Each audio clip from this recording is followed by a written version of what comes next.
Restoration Crosscheck's Mastering Restoration Documentation session is now live at restorationcrosscheck.com/REB13.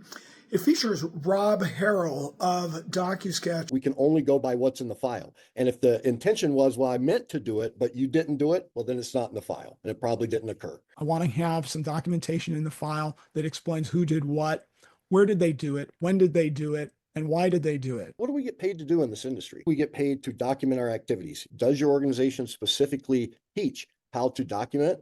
If we have something in the file that is a mold remediation invoice for $5,000, I want to see something else in the file that's either photographs of mold or a mold remediation protocol from a hygienist or some sampling results or something to show that it was actually appropriate that we engage in mold remediation. I was a business communication major in college. Nowhere in that 4-year training did they teach me how to document a file. One tactic that I've developed recently that has been successful, particularly on large losses, is to get together with the adjuster and the consultant at the beginning of the project, say, please let me know now what you believe would be appropriate in your opinion about documentation for this particular project. Exactly what are you looking for? I know some of you are commenting here, we can't get a hold of the adjuster. And basically let the carrier know what you're planning on doing and why you're planning on doing it, unless you hear from the carrier or the client. Otherwise, you're going to proceed